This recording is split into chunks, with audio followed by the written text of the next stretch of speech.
वेद प्रेमियों सुधी श्रोताओं, संप्रति हम सब ऋग्वेद के तीसरे मंडल के 30वें सूक्त के 13वें मंत्र की व्याख्या में प्रवेश करने जा रहे हैं।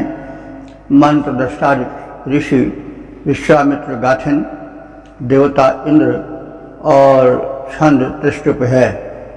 शीर्षक है देव दिन और रात के व्यवस्थापक इंद्रदेव। अब संबंधित मंत्र का सर्वप्रथम सस्वर पाठ हो जाए।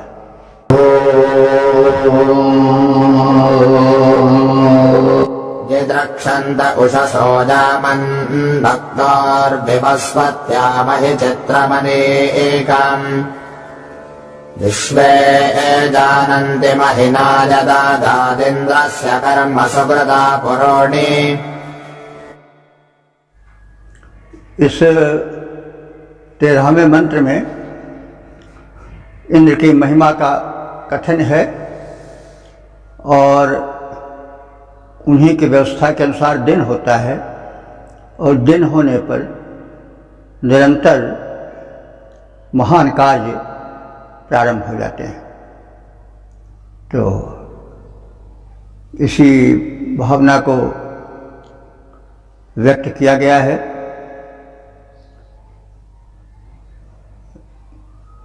अक्तोह विवस्वत्याह उषसा। अक्त रात्रि को कहा जाता है। वैसे अक्त शब्द प्रचलित नहीं है रात्रि के लिए, लेकिन ऋग्वेद में जो रात्रि के निशा आदि पर्यायवाची हैं उनकी अपेक्षा अक्त शब्द अधिक आया है। तो अक्त रात्रि को कहते हैं। तो अक्तोह माने रात्रि को, विवस्वत्याह, विवस्वत्याह माने निर्गमन के लिए, संसार के रंगमंच को छोड़ देने के लिए, विवश कर देने वाली। उषसा, उषा के आगमन पर, यामन, वही या धातु से यामन बना है गमन के अर्थ में। और तो उषा के आगमन पर यानी रात्रि को गमन हेतु संसार के मंच को छोड़कर चले जाने के लिए बाध्य करने वाली उषा के यामन आगमन पर महि चित्रम अनेकम दिदीक्षन्ता। मनुष्य जो है वो महि चित्रम माने, महि माने व्यापक, महि माने व्यापक होता है, उसी से महिमा भी बनता है।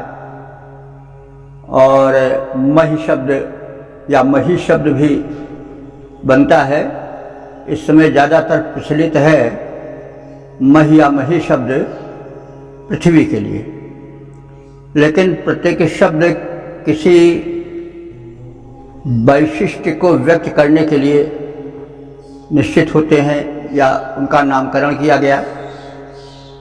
तो ऋग्वेद की भाषा प्रारंभ की भाषा है, तो गुण के आधार पर जब नाम रखा गया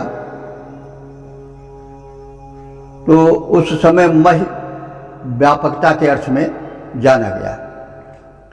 बाद में महि जो है वो धरती के लिए विशेष रूप से रूढ़ हो गया, क्योंकि धरती भी बड़ी विस्तृत है, व्यापक है, और छोर नहीं मिलता है। चलते जाइए पूरब पश्चिम उत्तर दक्षिण, कहाँ तक है कुछ पता नहीं चलता। इसीलिए उसको महि यानी व्यापकता के आधार पर महि या मही कहा गया। दोनों शब्द बनते हैं, मही भी बनता है और मही भी बनता है। महिपाल और महीपाल दोनों शब्द होते हैं। कुछ ऐसे शब्द हैं जिनकी दो स्पेलिंग्स हैं, तो कभी कभी लोग भटक भी जाते हैं, तो ये सब जानना चाहिए। जैसे केसरी और केशरी है, तो केसरी भी होता है, केशरी भी होता है। तो ऐसे तमाम शब्द हैं तो इन सबको ध्यान में रखना चाहिए। तो उस समय जबकि निशा उषा के द्वारा संसार के मंच को छोड़ देने के लिए बाध्य कर दे की जाती है, और जब उषा का आगमन हो जाता है तो क्या दृश्य होता है कि महि चित्रम अनेकम दिदृक्षन्ता, मनुष्य जो हैं वो व्यापक रूप से अद्भुत सूर्य के अनेकम माने सैन्य समुदाय के यानी किरण आदि को, प्रकाश आदि को दिदृक्षन्ता माने देखने के इच्छुक हो जाते हैं। जब निशा गई, उषा आई और फिर सूर्योदय का काल आया तो तमाम महान कार्यों की ओर लोगों की दृष्टि जाती है और क्रियाकलाप प्रारंभ हो जाते हैं। तो उस समय सूर्य को देखने की लोग इच्छा करते हैं। यत आगात, यत माने जब, आगात माने आ जाती है। कौन आ जाती है? उषा। यत उषा आगात, जब उषा आ जाती है और निशा चली जाती है तो इंद्र से सुकृता महीना पूर्वणि कर्म जानन्ति, तब इंद्र अद्भुत कर्म करता है जिसे लोग जानते हैं, देखते हैं। और वो अद्भुत कर्म क्या है? तरह तरह के कर्म प्रारंभ हो जाते हैं, यज्ञादि पुण्य कर्म होने लग जाते हैं। यही महान सब कर्म है। तो रात्रि को समाप्त करने वाली उषा के उदित होने पर लोग महान और अद्भुत सूर्य के तेज को देखने की इच्छा करते हैं। जब उषा आ जाती है, निशा चली जाती है, तब इंद्र अद्भुत कर्म में संसार को प्रेरित करते हैं। तरह तरह के कार्य प्रारंभ हो जाते हैं और यज्ञ जैसा पुण्य कर्म भी लोग करने लग जाते हैं और यह सब दृश्य देखा जाने लगता है। यज्ञानि पुण्य कर्म होने लग जाते हैं। पद्य रूपांतरण है, निशा इधर जाती है तो फिर उषा उधर आती है, निशा इधर जाती है तो फिर उषा उधर आती है। रवि दर्शन की इच्छा लोगों में फिर जग जाती है। अद्भुत कर्म इंद्र करता है, वातावरण बनाता, यज्ञ आदि के सत्कर्मों में संसार लग्न हो जाता है। ओम वेद प्रेमियों सभी श्रोताओं, संप्रति हम सब ऋग्वेद के 3 मंडल के 30वें सूक्त के 14वें मंत्र की व्याख्या में प्रवेश करने जा रहे हैं। मंत्र दृष्टा ऋषि विश्वामित्र गाथिन, देवता इंद्र, छंद त्रिष्टुप है। शीर्षक है गायों में दुग्ध बनाने की वैज्ञानिकता का कथन और उसका प्रेरक इंद्र। अब संबंधित मंत्र का सर्वप्रथम सस्वर पाठ हो जाए।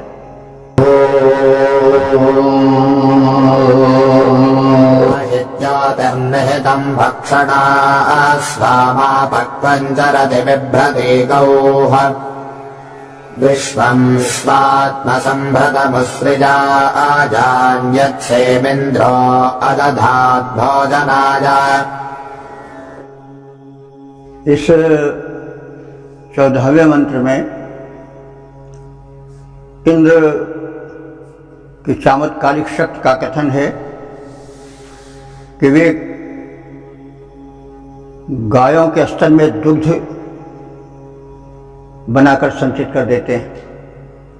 यह चमत्कार है कि गाय का रक्त किस प्रकार से दुग्ध में परिणत हो जाता है। यह जो केमिकल, जो रासायनिक परिवर्तन है, ये बड़ा अद्भुत है और इस तक अभी विज्ञान नहीं पहुंच सका है कि वह खाद्य पदार्थ को कुछ ऐसे यंत्र में डाले कि उससे रक्त बन जाए और फिर उसी से दुग्ध बन जाए। लेकिन देखिए उस व्यवस्थापक की कैसे चमत्कारिक क्रिया है कि वह खाद्य पदार्थ को रक्त में और रक्त को फिर दुग्ध में परिणत कर देता है। तो यह सब उस व्यवस्थापक इंद्र की योजना का सत्परिणाम है। उसी पर प्रकाश डालते हुए ऋषि कह रहा है कि दुग्ध पूर्ण भोजन है और गायों में रासायनिक परिवर्तन के माध्यम से जो प्रक्रिया दुग्ध बनने की जाती है उसका नियामक संचालक कारणभूत इंद्र है। और गोदुग्ध की महिमा का भी कथन है कि वह पूर्ण भोजन है। तो इंद्र में परमात्म तत्व का प्रत्यक्ष दर्शन किया जा रहा है। सदैव याद रखें कि यह वैदिक इंद्र ऋग्वेद का नायक है और पौराणिक इंद्र से यह सर्वथा भिन्न है। इंद्र ने वक्षणासु, वक्षण गाय और वक्षणासु माने गायों में मही ज्योति ही निहितम, मही माने महान, ज्योति माने तेज, निहित माने स्थापित कर दिया है। तो उस इंद्र ने गायों में महान तेज स्थापित किया है। वह क्या है? आमा गौह, आमा गौह माने जो अभी सद्यः प्रसूत है, जो सद्यः प्रसूता है यानी तत्काल ब्याई हुई है, ऐसी गाय पक्वम बिभ्रति चरति, पुष्ट दुग्ध को धारण करती हुई, बिभ्रति धारण करती हुई, पक्व माने परिपक्व दुग्ध को, पुष्ट दुग्ध को धारण करती हुई, चरति माने विचरण करती है। उस्यायाम यत स्वाद्य संभृतम, देखिए उस कहते हैं गाय को, वैसे उस किरण के लिए भी तमाम मंत्रों में प्रयुक्त हुआ है। प्रसंगानुकूल शब्दों के अर्थ को जोड़ा जाता है व्याख्या प्रक्रिया में। तो उस गाय को कहते हैं और उसी आयाम माने गायों में। तो ये शब्द प्रचलित नहीं है अब उस शब्द गाय के लिए, लेकिन वैदिक भाषा में यह प्रचलित है। तो उस्यायाम गायों में यत स्वाद्यम संभृतम, जो स्वादिष्ट दुग्ध भरा हुआ है या भर दिया गया है, सीम विश्वम भोजनाय आर्धत, वो सब इंद्र की करतूतों का फल है, उसी की कृपा का फल है। और वह दुग्ध विश्वम भोजाय अर्धत, संपूर्ण भोजन की पौष्टिकता को धारण करता है। तो इंद्र ने गायों में महान तेज स्थापित किया है। सद्यः प्रसूता गाय पुष्ट दुग्ध धारण करती है। गाय में तेज और स्वादिष्ट दुग्ध भरा रहता है। वह दुग्ध पूर्ण भोजन है, सारे भोजन के तत्व उसमें समाहित रहते हैं। इसे इंद्र ने व्यवस्थित किया है। तो पद रूपांतरण है, उत्तम तेज गाय के भीतर इंद्र देव ने डाला, दुग्ध पुष्ट सुस्वादु परम है, शक्ति बढ़ाने वाला, गो का दुग्ध पूर्ण भोजन है और परम गुणधारी परमात्मा ने किया व्यवस्थित, जो सबका हितकारी। ओम वेद प्रेमियों सुधीर श्रोताओं, संप्रति हम सब ऋग्वेद के तीसरे मंडल के 30वें सूक्त के 15वें मंत्र की व्याख्या में प्रवेश करने जा रहे हैं। मंत्र दृष्टा विश्वामित्र गाथिन, देवता इंद्र और छंद त्रिष्टुप है। शीर्षक है दुष्ट बाधा से रक्षा की प्रार्थना। अब संबंधित मंत्र का सर्वप्रथम सस्वर पाठ हो जाए।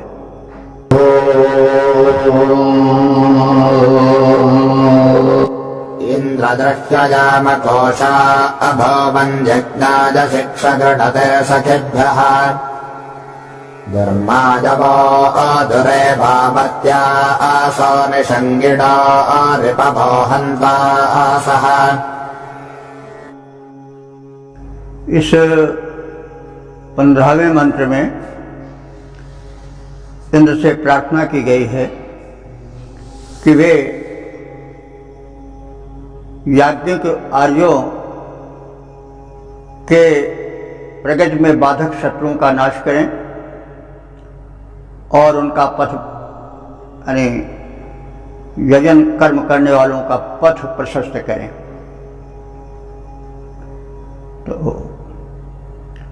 इंद्र की महत्ता, उनसे संपर्क जोड़ना और जो यजमान हैं, यज्ञकर्ता हैं, उस यज्ञ कर्म में विघ्न डालने वालों की बाधा को नष्ट करने की प्रार्थना की गई। क्योंकि संसार में बाधा डालने वाले बहुत लोग होते हैं।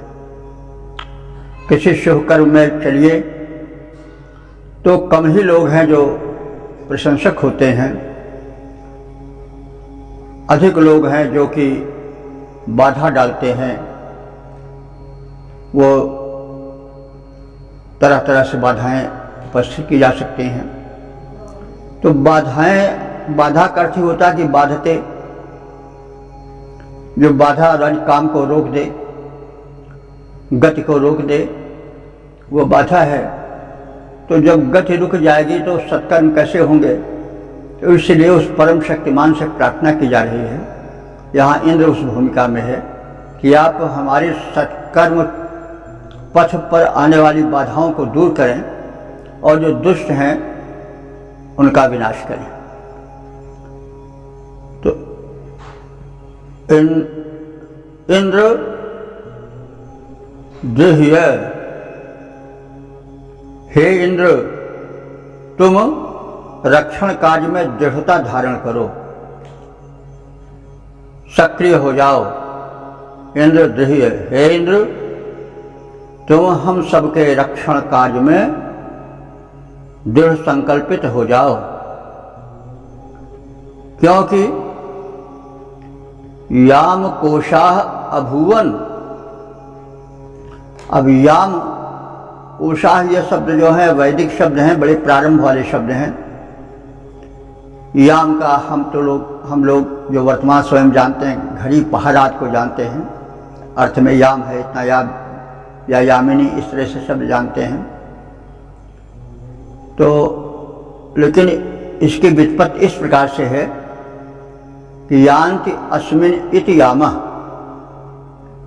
जिससे या जिसके आधार पर आगे कदम बढ़ाया जाए वो अर्थात मार्ग। तो याम माने मार्ग है, क्योंकि यान्ति अस्मिन्, इस मार्ग पर लोग चलते हैं, यान्ति, इसलिए याम है ये। तो यान्ति अस्मिन् इति यामः मार्गः, याम मार्ग के अर्थ में है। तो इस हमारे प्रगति पथ पर कोशाह अभुवन, कोशाह माने प्रतिबंधक, अवरोधक, शत्रु, अभुवन माने उत्पन्न हो गए हैं। अब कोश शब्द भी वैसी चीज़ है, प्रचलित है इस समय। हम लोग कोश माने खजाने को जानते हैं, या इस तरह से कुछ और एक अर्थ निकलते हैं, कोश वगैरह है, कोशिकाएं हैं। लेकिन इससे अलग का अर्थ है ऋग्वेद में कोशिका। कोशाह माने अवरोधी शत्रु, प्रतिबंधक शत्रु, जो प्रगति में अवरोध डालें, ऐसे शत्रु। याम कोशाह माने हमारे प्रगति पथ के प्रतिबंधक, अवरोधक, अभुवन माने शत्रु पैदा हो गए, हमें आगे बढ़ने से रोकने वाले हैं। इसीलिए तो प्रार्थना की जाती है, वो शक्ति हमें वो दयानिधि कर्तव्य मार्ग पर डट जाएं। तो कर्तव्य मार्ग पर डटने के लिए शक्ति की और विघ्न विनाश की आवश्यकता होती है।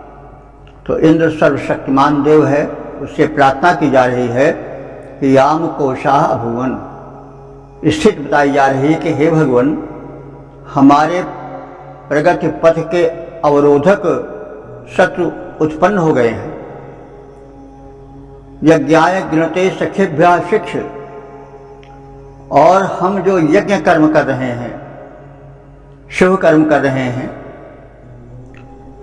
और गिनते, गिनते माने स्तुति करना या स्तुति करता, तो हम लोग जो यज्ञ में तुम्हारे स्तुति करता है, गुणम गुणम गृणंति, गृणंति माने स्तुति करना, तो गिनते, तो जो हम यज्ञ में तुम्हारी प्रार्थना या स्तुति करने वाले तुम्हारे आराधक हैं, ऐसे सखीभ्य अपने मित्र रूप आराधकों के लिए शिक्ष माने प्रदान करो, यानी अभीष्ट धन धान्य उन्हें प्रदान करो। आपसे प्रार्थना है कि हमारे प्रगति पथ पर अवरोधक शत्रुओं जो इस समय बहुसंख्यक हो रहे हैं, उनका विनाश करो, और जो यज्ञ करते हैं और यज्ञ में तुम्हारी स्तुति करते हैं, उन अपने मित्र रूप उपासकों को तुम उनका अभीष्ट प्रदान करो। शिक्ष माने प्रदान करना, तो शिक्षति माने प्रदानम करोति, तो शिक्ष माने शिक्षा देना हो गया है। यह शब्द सूचित कर रहा है कि हमारे यहाँ शिक्षा दी जाती थी, उसमें कुछ लिया नहीं जाता था। तो वेद में शिक्ष शब्द उपदेश देने के लिए कम है या शिक्षा देने के लिए कम है, और सामान्य प्रदान के अर्थ में अधिक मात्रा में प्रयुक्त है। तो जो तुम्हारे स्तुति करने वाले आराधक हैं, उनको तुम शिक्ष अभीष्ट प्रदान करो, और अपर कार्य क्या आपको करना है कि दुह मायावाह दुरेवाह, दुह माया माने दुष्ट मायावी कपटी अनेक अवरोधक शत्रु उत्पन्न हो गए हैं। वे दुर्वा माने दुरेवा माने शस्त्र लेकर प्रहार करने वाले हैं, सामान्य नहीं हैं, वो शस्त्रधारी हैं और प्रहार भी करने वाले हैं, प्रबल हैं।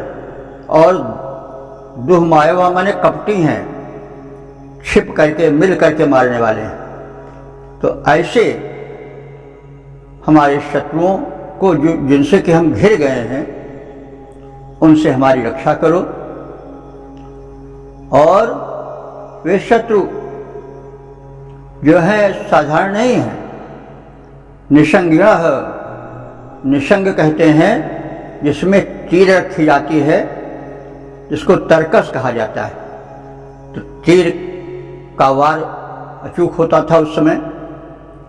तो ये जो शत्रु हैं वो शस्त्रधारी हैं, निशंगिणा है, उनके पीठ पर बाणों से भरे तरकस बंधे हैं। रिपोआ, वे शत्रु बन गए हैं हमारे। और मर्त्यासा, मर्त्यासा माने हमको मार डालने की चेष्टा करने वाले हैं।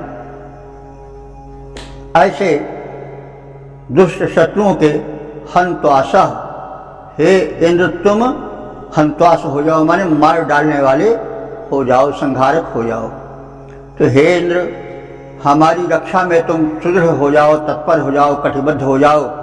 और जो अवरोधी शत्रु हमारा रास्ता रोके खड़े हैं, जो बहुसंख्यक उत्पन्न हो चुके हैं, जो शुभ कर्म यज्ञ करने वाले हैं, उनके जो अवरोधक हैं, उन्हें नष्ट करो।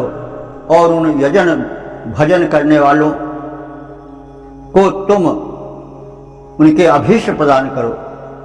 हम पर प्रहार करने वाले कुपथगामी दुर्जनों को, जो कि शस्त्र अस्त्र तर्कस आदि से युक्त हैं, प्रहारोद्यत हैं, उनको विनष्ट कर डालो।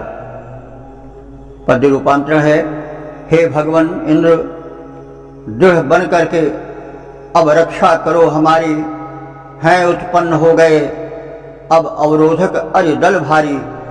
याजक अस्तोताओं को शुचि ज्ञान प्रदान करो, आयुधधारी दुष्ट प्रहारी रिपु के प्राण हरो। ओ वेद प्रेमियों सुधीर श्रोताओं, संप्रति हम सब ऋग्वेद के तीसरे मंडल के 30वें सूक्त के 16वें मंत्र की व्याख्या में प्रवेश करने जा रहे हैं। मंत्र दृष्टा विश्वामित्र गाथिन है, देवता इंद्र और छंद त्रिष्टुप है। शीर्षक है शत्रु विनाश हेतु प्रार्थना। अब संबंधित मंत्र का सर्वप्रथम सस्वर पाठ हो जाए।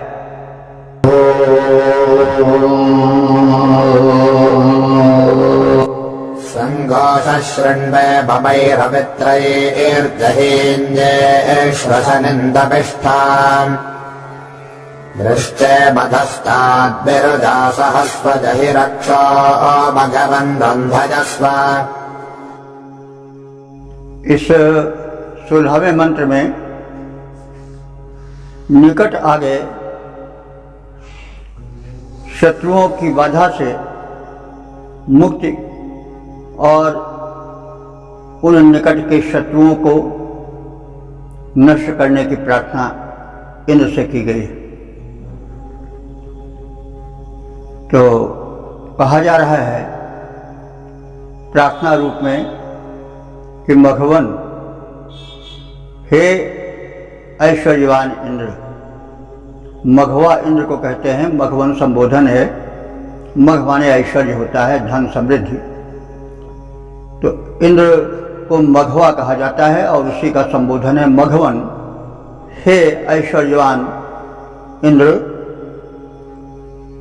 अवमय अमित्रैः। अवमय माने समीपस्थ, अमित्रैः माने शत्रुओं से। अमित्र है जो मित्र नहीं है, यानी जो मित्र नहीं है अर्थात शत्रु है।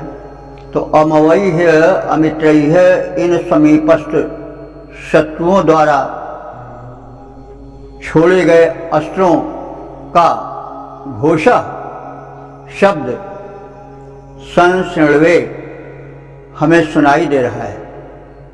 अर्थात शत्रु हमारे इतने निकट आ गए हैं, वे हमें घेर चुके हैं और उनके शस्त्रों की झनकार और टंकार हमें स्पष्ट सुनाई दे रहे हैं। तो उनके प्रति तुमसे प्रार्थना है कि तपिष्ठाम अशनिम। तपिष्ठाम माने संतप्त कर देने वाले, शत्रुओं को तपा देने वाले। अशनिम माने अपने वज्र को शीघ्र ही उन पर चलाओ और यही उनको मार डालो। ईम अधस्तात वृष्य, और उन शत्रुओं को जड़ से नष्ट कर डालो। अधस्तात माने नीचे से, यानी जड़ से। वृष्य माने छिन्न भिन्न कर देना, छेद देना। वृष्य माने छेदना होता है, इसी से वृश्चिक शब्द बना है, बिछी, क्योंकि वो छेद देती है। तो वृष्य माने होता है छेद देना, छिन्न कर डालना। तो इन हमारे शत्रुओं को अधस्तात माने नीचे से, यानी जड़ से वृक्ष छेद डालो, छिन्न कर डालो, छिन्न भिन्न कर दो।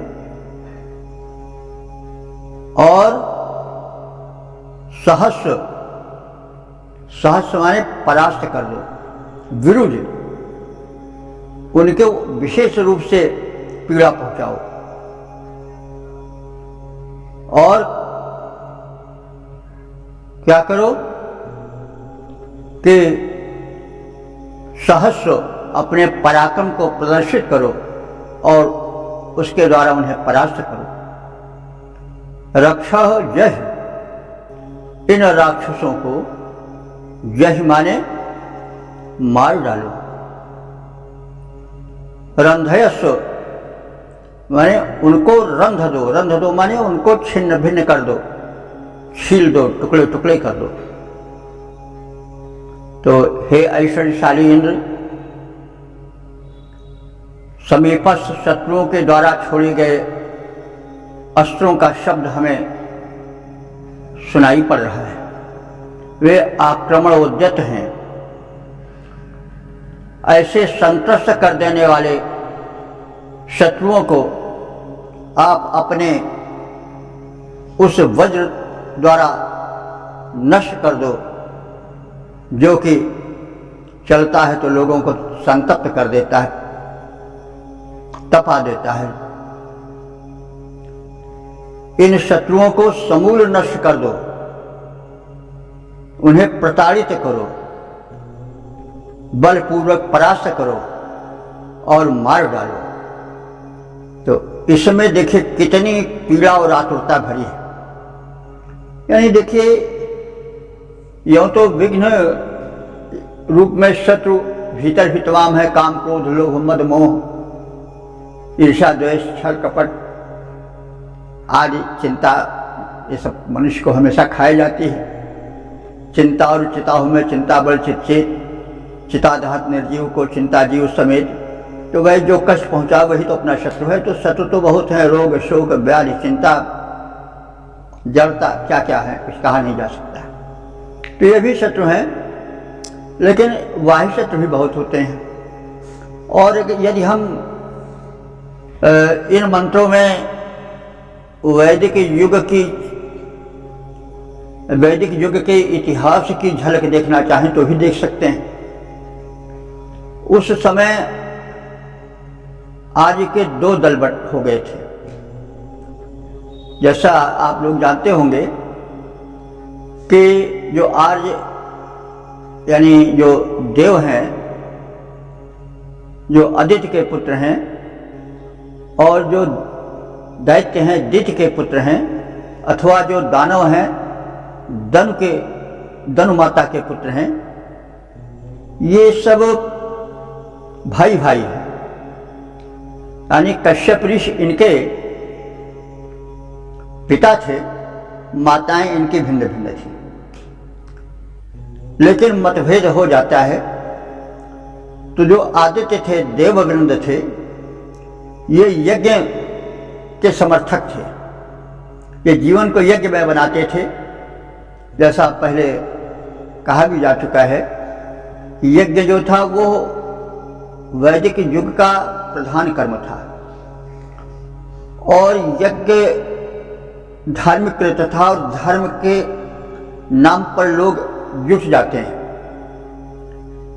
धर्म में एक शक्ति होती है, संगठन शक्ति भी होती है, कष्ट सहने की भी शक्ति होती है। जैसे अब मान लीजिए थोड़ी देर के लिए अमरनाथ की यात्रा है, इसमें तमाम कष्ट लोग झेल कर पहुंचे और तमाम लोग बह गए। तो भाई अगर किसी से कहा जाता कि चले जाओ पहाड़ के सैर कराओ, तो उतने न उद्यत होते जितने कि अमरनाथ गुफा में शंकर जी के बर्फ वाले पिंड को देखने की धार्मिक भावना है कि ऐसा करने से हमें धर्म होगा, पुण्य मिलेगा, हमारे तमाम क्लेश समाप्त हो जाएंगे। इसलिए धन भी देकर के कष्ट भी उठा करके लोग पहुंचते हैं। कहने का तात्पर्य यह है कि धर्म में एक संगठन शक्ति होती है, और संगठन शक्ति में बड़ा बल होता है। तो आर्य लोग जो थे, या जो इधर देवगण थे, वे यज्ञ को प्रमुखता देते थे। वातावरण परिशोधन होता था। जो जल पवन आकाश पृथ्वी आदि देव रूप में है, वो सब तृप्त होते थे। पर्यावरण शोधन होता था। साथ ही साथ जो संगमन होता था, सम्मेलन होता था, उस समय दूर दूर से लोग आते थे, विद्वान आते थे, उपदेश उनके होते थे, समसामयिक समस्याओं पर चर्चा होती थी, संगठन शक्ति कैसे बढ़े इस पर चर्चा होती थी, ज्ञान विज्ञान विषय चर्चा होती थी। तो यह सब जो उनके विरोधी थे उनको सहन नहीं हो पा रहा था। इसलिए हम लोग जब रामायण को पढ़ते हैं या वेद को पढ़ते हैं तो उसमें शत्रुओं, उसमें यज्ञ के विनाश करने वाले की बहुलता देखते हैं। खास तौर से रामायण में भी, क्योंकि वैदिक युग के बाद रामायण युग आता है, तो रामायण में यज्ञ करते थे आर्य लोग, तो असुर जो थे वे उसमें बाधा डालते थे क्यों? उसका अगर हम सीधे सीधे अर्थ देखें तो यही अर्थ होगा कि भाई उस बहाने लोग एकत्र होते थे, संगठन और आगे की समस्याओं पर विचार विनिमय होता था, वो शत्रुओं से देखा नहीं जाता था। वे यज्ञ की वैज्ञानिकता से भी को भी मानने को तैयार नहीं थे। वे बड़े उजड टाइप के थे, कुछ उज्बक टाइप के थे। इसलिए हम देखें तो अवतारों में वेदों पर प्रारंभ में बड़े संकट आए। जो राक्षसों ने चुराकर वेद को समुद्र में फेंक दिया, कभी कभी पाताल में चले गए लेकर के कि इसी वेद के आधार पर यज्ञ होता है, वेद को नष्ट कर दो, यज्ञ कर्म समाप्त हो जाएगा। तो बड़े बड़े षड्यंत्र रचते थे और इसी आधार पर जो था वो परस्पर प्रतिस्पर्धी बने। दो दलों में जो कि सुर और असुर के रूप में बंट गए थे, उनमें संघर्ष चलता रहता था। जो देवगण हैं या आर्य लोग हैं, वो एकत्र होकर के अपने संगठन की बातें न करें और समसामयिक चर्चाओं से दूर रह करके अंधकार में पड़े रहें, ताकि उन विरोधियों को बढ़ने का अवसर मिले।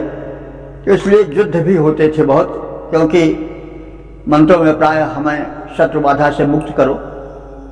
तो हम अगर वेद मंत्रों में इतिहास देखने की चेष्टा करें तो इस रूप में देख सकते हैं। कुछ लोग कहते हैं मंत्र में इतिहास नहीं देखना चाहिए, लेकिन कोई यह तो हट नहीं करना चाहिए ऐसा। तो इतिहास हो सकता है अगर हम मान लीजिए कि सृष्टि के पहले की रचना को वेद को माने, तो भी भाई ऋषि त्रिकालदर्शी थे। परमात्मा तो सब जानते हैं, भूत भविष्य उनसे तो, और वो तो सबके केंद्र हैं, स्रोत हैं। तो क्या वे भविष्य की बातों को नहीं जान सकते थे? और जो होने वाली घटनाएं होती वही तो इतिहास बन जाती हैं। तो कहने की यह मतलब है कि इसलिए वो कोई हठ नहीं धारण करना चाहिए। हम तथ्य को चतुर्दिक देखें, यही हमारी आज परंपरा है। कट्टरता हमारी परंपरा नहीं है, क्योंकि कट्टरता कुछ बातों में दृढ़ जरूर करती है, लेकिन कट्टरता से प्रगति भी रुक जाती है। आदमी का स्वतंत्र चिंतन है वो रुक जाता है, और स्वतंत्र चिंतन और नवीन चिंतन ही तो नवीन उपलब्धि का वातावरण बनाता है। तो इसलिए नवीनता चिंतन में मौलिकता ही प्रगति है। जो धर्म इसके विरोधी हैं, अगर वे धर्म हैं तो ऐसा नहीं कर सकते हैं, क्योंकि धर्म प्रगति को रोकने वाला नहीं होता। व्याख्याताओं में गलती हो सकती है। यह देखा जाता है कि तमाम धर्म पवित्र हैं, लेकिन जो उनके व्याख्याकार हुए वे मनमानी करने लगे। पहले भी होता था, आज भी हो रहा है। तो धर्म के मूल को न पहचान करके उसमें अपनी मान्यता को, अपने हठ को ला देना, ये अच्छा नहीं है। तो वही बात ये, इसको हमने इस संदर्भ में कहा कि यदि हम इतिहास से देखना चाहें तो विरोधी दलों में, आर्यों और अनार्यों में जो वैचारिक मतभेद और संघर्ष चलता था, और जो वो उसकी झलक हम देख सकते हैं। तो हे ऐश्वर्यशाली इंद्र, समीपस्थ शत्रुओं द्वारा छोड़े गए अस्त्रों के शब्द स्पष्ट सुनाई पड़ रहे हैं। वे निकट हमारे आ गए हैं। संतुष्ट कर देने वाले अपने वज्र को संभालो और उसे चला करके उन शत्रुओं को मार डालो, तितर बितर कर दो। इन शत्रुओं को समूल नष्ट कर दो। उन्हें नीचे से काट दो, मध्यम भाग से काट दो, उनका उन्मूलन कर दो, छेदन कर दो, परास्त कर दो, मार डालो, आदि आदि। तो पद रूपांतरण है समीपस्थ आयुध, समीपस्थ अरियों के आयुध के रव कानों तक आते हैं, उन्हें वज्र से मारो जो भय हम में उपजाते हैं। हे संपन्न इंद्र बलशाली, इनको मार भगाओ, करो समूल नष्ट, पीड़ित कर यमपुर को पहुंचाओ। ओम वेद प्रेमियों, सुधीर श्रोताओं, संप्रति हम सब ऋग्वेद के तीसरे मंडल के 30वें सूक्त के 17वें मंत्र की व्याख्या में प्रवेश करने जा रहे हैं। मंत्र दृष्टा विश्वामित्र गाथिन है, देवता इंद्र और छंद त्रिष्टुप है। शीर्षक है शत्रुनाश की इंद्र से प्रार्थना। अब संबंधित मंत्र का सर्वप्रथम सस्वर पाठ हो जाए।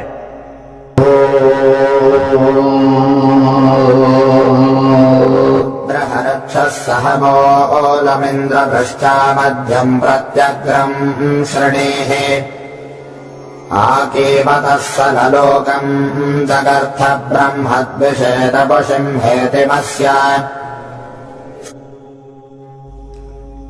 यह 17वां मंत्र पिछले 16वें मंत्र का पूरक सा समझ पड़ता है। उस पिछले मंत्र में शत्रुबाधा की चर्चा की गई थी, जो प्रगति पथ के अवरोधक हैं। अब उसी बात को और पुष्ट रूप में प्रभावशाली बनाकर कहने का उपक्रम है। तो वे जो राक्षस हैं, असुर हैं, अथवा राक्षसी और आसुरी प्रकृति वाले हैं, उनका संपूर्ण विनाश हो, ऐसे इंद्र से प्रार्थना है। तो इंद्र क्षत्रिय प्राकृतिक देवता हैं, वे कृपालु हैं, दयालु हैं, उनमें शील है, लेकिन शक्ति का भी प्राचुर्य है। तो ऋषि कह रहा है कि इंद्र, हे इंद्रदेव, रक्ष सह मूलम उद्वृह, जो रक्ष हैं, रक्ष माने राक्षस हैं, उनको सह मूलम, सह माने साथ भी होता है, सह माने होता है शक्ति भी होता है, बल भी होता है, उनको बलपूर्वक समूल, उद्वृह माने नष्ट कर दो। तो देखो भाई, रक्ष जो है, रक्ष तो रक्षा के अर्थ में आता है ना, और रक्ष धातु से ही राक्षस भी बना है। यह कैसे भाई, रक्षक को हम राक्षस कह दें तो क्या यह कहना उचित होगा? लेकिन इसके पीछे कारण देखना चाहिए। जब रक्षक भक्षक बन जाते हैं तो वो राक्षस हो जाते हैं। हम देखते हैं, पहले भी सुनते आए हैं कि वे लोग जो कि रक्षा के लिए नियुक्त हैं, पुलिस हैं, सेना के अधिकारी हैं, वे कभी कभी लोभ में, द्वेष में पड़ करके जो है वो धोखा दे करके जो है वो भक्षक का काम करने लगते हैं, रक्षा से दूर हो जाते हैं, तब वे राक्षस हो जाते हैं।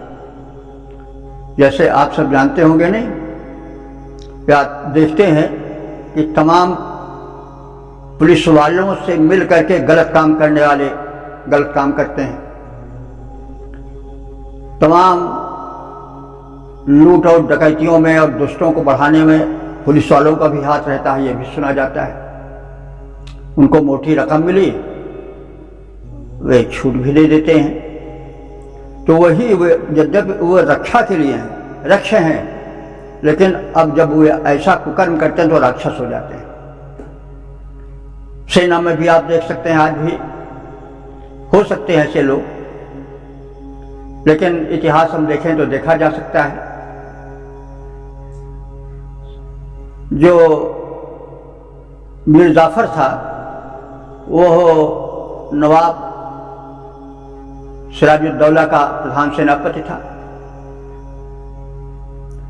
अंग्रेज उसके मुकाबले में उस समय बहुत निर्बल थे, लेकिन अंग्रेजों ने घूस का लालच दिया और कहा कि हम तो व्यापारी हैं, हम चाहते हैं कि राज तुम करो, यह नवाब ठीक नहीं जान पड़ रहा है और हम तुमको 1 लाख रुपए भी देंगे। तो 1 लाख रुपए तब बहुत होता था और राज्य तुम्ही को दे देंगे, हमें क्या मतलब। तो लोभ हो गया और जो सिराजुद्दौला था उसका जो सेनापति था मीर जाफर, वह जब अंग्रेजों और नवाब की सेना आमने सामने डट गई और यह हो गया कि अब आक्रमण, अटैक, तो जब यह नौबत आई तो जो मीर जाफर था वो खड़ा रह गया और उसने अपने सेना को आगे बढ़कर विरोधी अंग्रेजी सेना को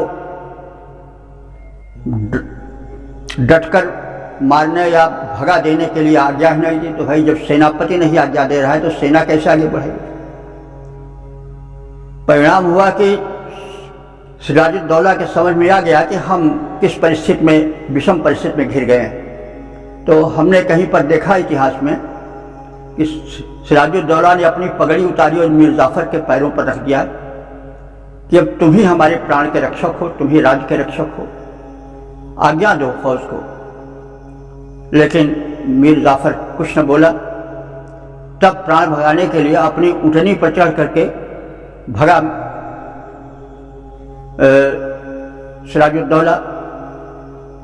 तो मीर जाफर के लड़के मीरन ने दौड़ करके पकड़ के उसका सिर छेद कर दिया। तो अब इसको क्या कहेंगे, उसको राक्षस ही तो कहा जाएगा।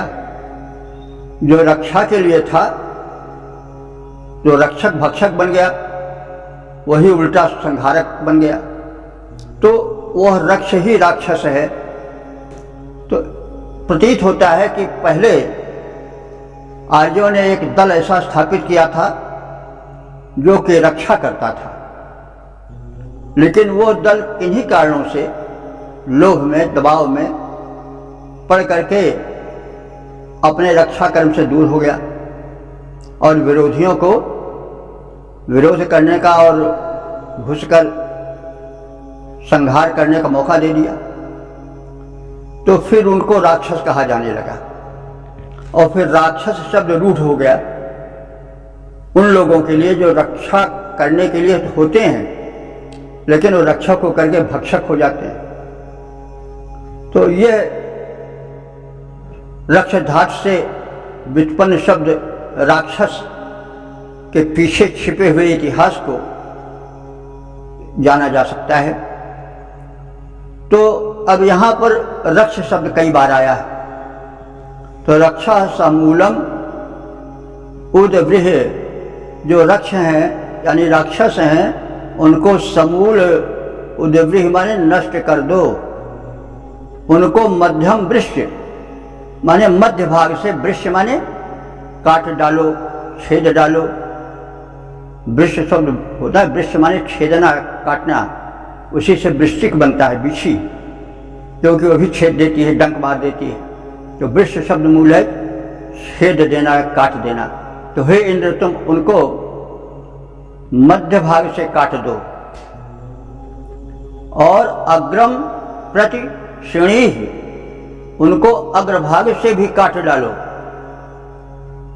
सललूकम कीवतः आचकर्थ, और जो लोभी मनुष्य हैं उनको दूर करो। लोभ बड़ा खराब शत्रु, सबसे बड़ा शत्रु लोभ है। वह आ जाता है तो मनुष्य लोभ के वशीभूत होकर के न जाने क्या क्या कुकृत्य कर डालता है, राक्षसी काम कर डालता है जो नहीं करना चाहिए। तो लोभ सबसे बड़ा शत्रु है। काम ऐसे क्रोध ऐसे रजोगुण सुमध्वा, और लोभ जो है वो शरीरस्था महान रिपु, वो भी शरीर में बैठा हुआ रिपु ही है, शत्रु ही है। तो लोभ जो है वो बड़ा ही घातक शत्रु होता है। लोभ के वश में आकर के ही लोग क्या क्या कुकर्म नहीं करते हैं, घूस लेते हैं, दगाबाजी करते हैं, चोरी डकैती लूटपाट मारपीट क्या क्या नहीं करते हैं। तो सबसे बड़ा शत्रु लोभ है। तो हे इंद्रदेव, जो लोभ है उसको नष्ट करो। अग्रम प्रतिशुनिह, और जो हमारे राक्षस रूप शत्रु हैं, रक्षक होकर भक्षक बने हैं, उनको अग्रभाग से काट डालो, मध्य भाग से काटो, अग्रभाग से काटो, जल से काटो। अब यह एक हृदय की जो एक टीस है उसकी अभिव्यक्त कर रहा है। एक जगह से न काटो, पैर से काटो, मध्य भाग से काटो, सिर से काटो, यानी उनका समूल सफाया कर दो। ये एक खींच का द्योतक है कि जगह जगह से काटने का की बात कही गई है। तो हे इंद्रदेव, तुम ऐसे शत्रुओं को, राक्षसों को समूल नष्ट करो, जल से काट दो, मध्य भाग से काट दो, अग्रम प्रतिश्रयी, उनको अग्रभाग से विनष्ट कर डालो, काट डालो। सल लूकम की वतः आचकर्ष, लोभी मनुष्य को दूर करके तुम ब्रह्मदृशे माने जो ब्रह्म कहते हैं ज्ञान को, अथवा ब्रह्म कहते हैं वेद को, दृश्य माने दोष करने वाले, उससे वेद ज्ञान से जो द्वेष करते हैं, जो वेद द्वेषी हैं, ब्रह्मदृश हैं, उनको तपूंसी हेतिम अस्य, तपूंसी माने तपा डालने वाले, अस्त्रों से हेति कहते हैं अस्त्र को, हेति माने अस्त्र, उनको तपूंसी माने संतप्त कर देने वाले अस्त्रों से काट डालो। तपूंसी हेतिम अस्य, और उन पर वो संतप्त कर देने वाले हेति को, हथियार को, अस्य माने फेंक दो, यानी उन पर अस्त्रपात करो। तो ज्ञान से, वेद से द्वेष करने वाले इन राक्षस शत्रुओं पर तुम घातक अस्त्रपात करो। हे इंद्र, राक्षसों को समूल नष्ट करो, उनके मध्य भाग को, अग्रभाग को काट डालो, लोभियों को दूर करो, वेद से द्वेष रखने वाले, ज्ञान से द्वेष रखने वाले दुष्टों पर घातक अस्त्रपात करो। पद रूपांतरण देखें। इंद्र देवता, तुम असुरों को करो समूल विनष्ट। इंद्र देवता, तुम असुरों को करो समूल विनष्ट, उनके अग्र मध्य भागों को काटो दो अति कष्ट। जो लोभी स्वार्थी हैं उनको हमसे दूर भगाओ, ज्ञान दोषियों को विनष्ट कर घातक अस्त्र चलाओ।